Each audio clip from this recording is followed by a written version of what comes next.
now with Jon, so I think, like you said, we're going to see some elements of the old Jon Moxley, mixed in with a whole lot of Dean Ambrose. And, and he'll probably be more like his old self in promos than actually in the ring, at least from what I'm thinking.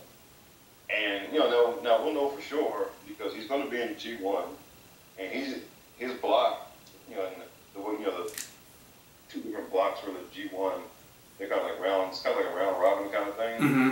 And his block, he's got some real heavy hitter type of dudes in there. Dodo was in there, and Ishii, and those guys. They had a match last year in the G1 against each other, and they pounded the crap out of each other. Yeah. Like if you like stiff shots, beating the crap out of each other. Those two guys, they had a hell of a match last year. Yeah. So he's gonna have a match with each one of them. And he's also going to have a match with, Naito, who's one of the, if you don't follow him, you can, Tetsuya Naito is one of the, big name guys there. Okay. And, he's a phenomenally talented worker. So he's going to have a match with Naito also. And so we're going to really see what he can do. From a work rate standpoint, yep. So. From a fighting match standpoint, because he's going to get the brawl with Ishii and with Goto in particular. So he's going to get to show everything he can do during the G1. He probably won't make it to the elimination round because, that's when they want to, because he's going to be off to AEW full time after the G1 is over. So they're not going to, he probably won't make the elimination round, or if he does, he'll go out early. Right. But he'll get a whole, he's going to get a whole round of matches in the round robin round against all people in his block. So you're really going to get to see what he can do as a wrestler. As a wrestler. These aren't going to be death match kind of things. I mean, they're going to fight outside the ring. They're going to be striking each other a lot. When he's in there with Goto or Ishii. Yeah, and that really seems like that's right in his wheelhouse. Yeah. So and Naito was a work rate dynamo. He just does all kinds of stuff, man. So yeah. And so we'll see if he can keep up with Naito. And so whatever, I guess if he's trying to prove himself, well, he's going to sink or swim in this thing. And, yeah. All right.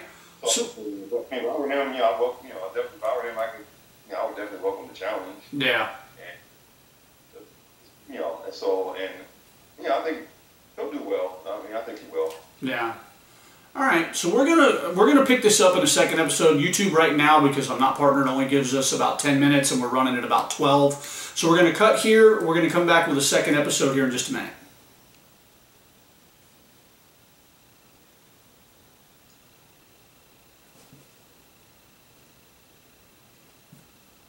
All right, I think we're just gonna pick right back in. Okay.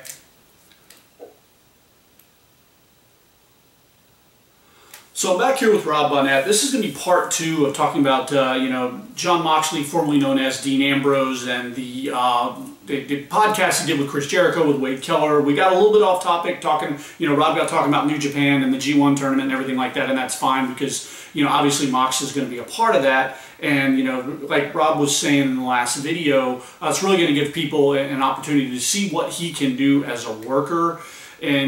But I want to get back more into the podcast, some of the things that he said, because there was a couple of things that I took issue with. And one thing specifically that he said on the Wade Keller podcast, and I want to get into this one, is that he wants to bring wrestling back to a point where people aren't embarrassed to call themselves wrestling fans. And I take that as him implying that people are embarrassed because of creatively what WWE is doing. And I cannot, as somebody who's been watching this crap for the better part of my 45 years on this planet, I can assure you that nothing WWE is doing right now is anything that makes me feel any more or less embarrassed to be a wrestling fan than I did when I was 7, 8, 9 years old watching, again, like you, Dusty Rhodes and Ric Flair, and, tell everybody, oh, did you see the wrestling matches? Oh, my dad says that stuff's fake. So there's always been some type of stigma on people who watch pro wrestling, and it is not specific to anything WWE is currently doing creatively You know, and if Moxley, and again, this is again where I think he's kind of kayfabing everybody a little bit. If he truly believes in his heart that that's why people are embarrassed to call themselves wrestling fans, then he's a bit clueless, and he lost a bit of respect from me, you know, for that. I mean, I hope he really doesn't feel that way because, I mean, you know, we were NWA fans. The NWA was the quote-unquote serious wrestling company. Yep. And yet, Jim Cornette got his face mushed in the cake one Saturday by the Fantastics. Ronnie Garvin dressed up in drag and punched out Ric Flair. Yep.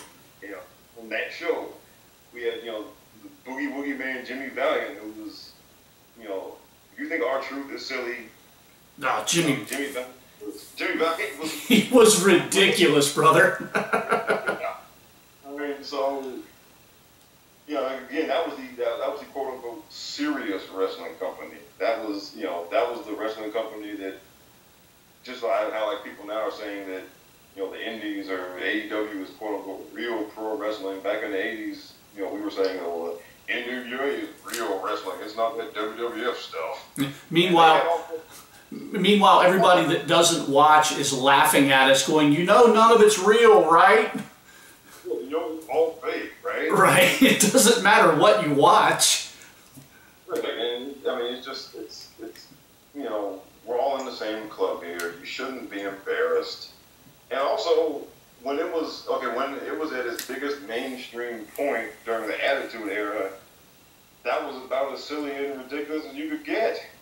I mean, seriously. I mean, you know, you had Steve Austin chugging beer in the middle of the ring. I mean, you don't see, you know, the New England Patriots after the Super Bowl is over breaking out Budweiser right there on the field. Yeah. You don't see, you know, I mean, you don't see, you know, somebody hits a home run to win a baseball game, and then when they round the home plate, you know, somebody starts tossing them cans of beer right there on the field. You don't see that. I'd probably watch more baseball if they did, though. I watch a lot of baseball. Yeah, you know, you didn't see that last week at the NBA Finals when it was over. You know, you didn't see, you know, Kawhi Leonard didn't put a sock on his right hand and, you know, shove it in somebody's mouth before he made a basket like Mick Foley. Right? I mean, and that's the period when it was the coolest to be a wrestling fan, when it was the quote-unquote least embarrassing to be a wrestling fan. What you saw on TV was probably the silliest, most ridiculous it had been, period. Oh, absolutely. We had Mae Young giving birth to a hand. You know, what was the one I just had on the top? Kurt Angle sitting there playing Kumbaya with this itty-bitty little ridiculous cowboy. Please, tell me how that skit would go over with today's wrestling fan environment. They would crap all over that segment today. And, you know, like when we get, and people talk about like ratings and stuff, the highest rated segment in the history of Raw was the Mick Foley and The Rock, This Is Your Life. And that thing went like 20 minutes. Oh, yeah. And if they did 20 minutes of that, even if they did it extremely well done, if they did 20 minutes of that today, they would get murdered for it online. Oh, yeah. And even if it was the same two guys, if it was The Rock and Mick Foley coming out today, they'd still dump all over it. You're absolutely right.